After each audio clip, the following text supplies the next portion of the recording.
오늘부터 4시간 동안 이 책, 제목이 코로나 바이러스 세상 하나님은 어디에 계실까?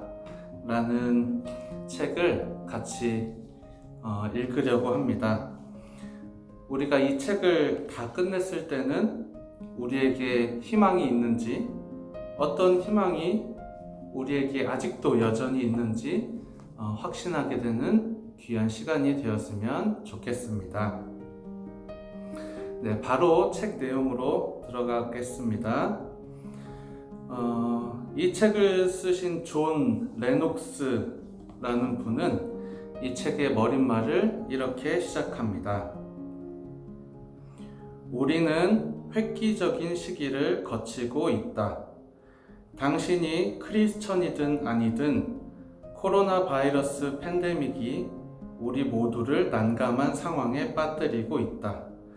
이 문제를 우리는 어떻게 생각하며 대처하고 있는가?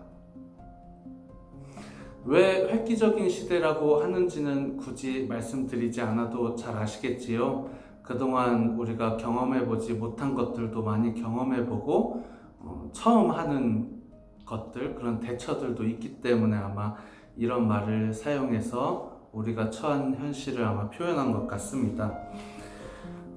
이 책에서 이제 표현하신 것을 보면은 제가 한번 읽어드리겠습니다.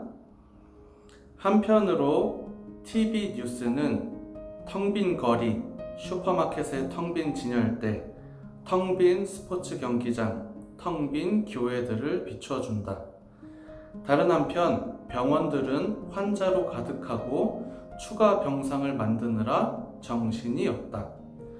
회사와 사업체가 위기에 처했다. 그리고 아마 우리를 가장 두렵게 하는 장면, 소식은 이거일 거예요. 코로나 바이러스가 이런 원인보다, 여기서 이런 원인은 독감, 인플루엔자를 말합니다. 이런 원인보다 우리를 더 두렵게 하는 것은 방대한 규모와 기하급수적인 성장, 무수한 사람을 죽일 수 있는 잠재력 때문이다. 어떤 일이 우리를 두렵게 한다는 것은 그 일이 나에게 손해를 줄까봐, 나에게 나쁜 영향을 끼칠까봐 아마 두려워하는 걸 거예요. 특히 우리 몸과 관련된, 우리 목숨과 생명과 관련된 일이라면 더욱더 그러겠지요. 그래서 우리가 코로나 바이러스 때문에 두려움이 더 커지는 이유 중에 하나가 아마 코로나로 인한 감염자, 사망자의 수가 급격하게 늘어나는 것이 아마 큰 원인 중에 하나가 아닐까 생각이 됩니다. 우리는 이런 상황에 어떻게 반응해야 되고 대처해야 될까를 고민하고 얘기를 하는 책이 바로 이 책이라고 할 수가 있겠습니다. 2장 내용에 바로 가보면 코로나 바이러스는 우리로 고통과 고난의 문제에 직면하게 한다라고 합니다.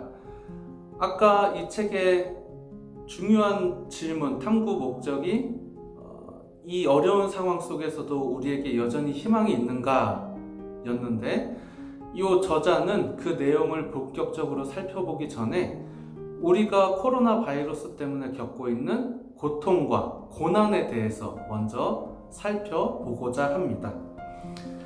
자, 이 저자께서 제시하시는 고통의 역할이 이렇습니다.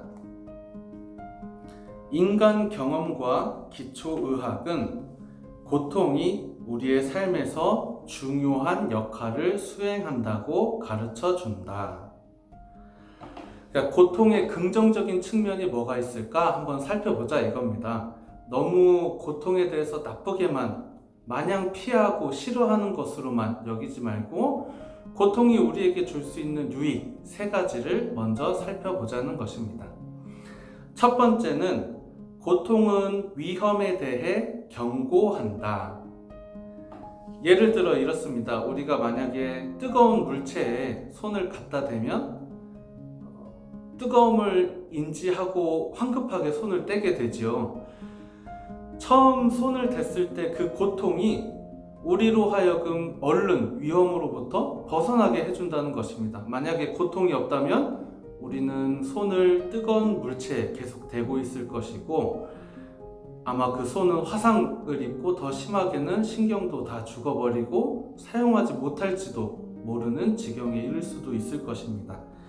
그런 유익이 있다는 것이고, 두 번째 고통의 유익은 어느 정도의 고통은 신체 발달에 포함되어 있다라고 합니다. 얼마 전에 올림픽이 끝났는데 올림픽 선수들은 4년 동안 올림픽 한순간을 위해서 열심히 자신들의 육체를 고통스럽게 하죠. 괴롭히지요. 4년 동안 각 종목에 적합한 근육을 만들고 식단 조절하고 체중 조절을 함으로써 이제 또 몸은 그런 고통을 겪어내고 견뎌냄으로써 이제 메달을 획득하는 영광스러운 일에 참여하게 되고 또 즐기게 됩니다. 또 이런 예가 있을 것 같아요. 특히 사춘기, 성장기에 애들한테 보면은 이제 키가 쑥 클 때 뭐 무릎 아프다 그러고 어디 관절들이 많이 아프다고 그러잖아요. 그러니까 성장통 클 때 이제 도래하는 찾아오는 그런 성장통도 이 신체 발달에 포함되어 있다라고 생각해 볼 수가 있을 것 같아요. 그 다음에 세 번째, 좀 더 깊은 차원에서는 고통이 성품 형성에 기여할 수 있다라고 하면서, 이 저자는 러시아 문호 도스토예프스키가 그는 고통을 겪지 않는 위대한 인물은 상상할 수 없다고 했다라고 인용을 합니다. 아마 제일 크게는 그거 같아요. 부모님들께서 자녀를 양육할 때 너무 온실 속의 화초처럼 키우면 이제 세상에 나가서 잘 고통과 그런 거에 고난에 대해서 적응 잘 못하고 너무 쉽게 쓰러지고 이런 것을 아시잖아요. 부모님들이 그래서 어느 정도 이제 자녀들이 고통과 고난을 겪어보도록 조금씩 허용하면서 기르시는 것, 키우시는 것. 그래서 이 아이가 세상에 나갔을 때 그런 것을 잘 대처해 나갈 수 있도록 키우는 게 아마 이 세 번째 의미에서 고통의 유익이 주는 것이 아닐까라는 생각이 듭니다. 그리고 이 책의 저자도 자신이 느꼈던 고통의 유익을 이렇게 소개를 하고 있어요. 그러니까 이 저자분이 아마 70이 넘으셨는데 몇 년 전에 갑작스러운 가슴 통증을 느끼셨대요. 그래서 병원에 가보니까 심근경색이었다고. 그래서 초기에 잘 발견해서 치료를 받았는데, 이제 그분이 느꼈던 고통의 유익이 이렇습니다. 나는 많은 것을 배웠다. 무엇보다 나도 죽을 운명이고 취약하다는 것을 배웠다. 지금은 나의 생명을 귀한 선물로 되돌려 받았다고 느낀다. 그리고 나의 목적의식과 소명감을 더욱 절실하게 느끼게 되었다라고 얘기를 합니다. 이렇게 고통에 대해서 먼저 얘기를 해줍니다. 우리가 이 고통에 대해서 먼저 얘기를 한 것은 코로나 바이러스가 우리들에게 여러 가지 고통을 주기 때문이에요. 그래서 이 책의 저자는 먼저 고통에 대해서 얘기를 시작한 다음에 넘어가 보면은 이제 고통에 대해서 우리가 어떻게 대처해야 할 거냐라고 얘기를 합니다. 그러니까 우리가 지금 코로나 바이러스 때문에 고통을 겪고 있고 힘들어하고 있는데, 이 상황에서 우리가 어떤 태도를 가져야 되느냐를 세 가지로 제시를 합니다. 세 가지라기보다는 세 가지 종류로 사람들이 이 코로나 바이러스에 대처를 하는데, 그 중에 하나를 우리가 선택해서 그런 태도를 가져야 한다라고 이야기를 합니다.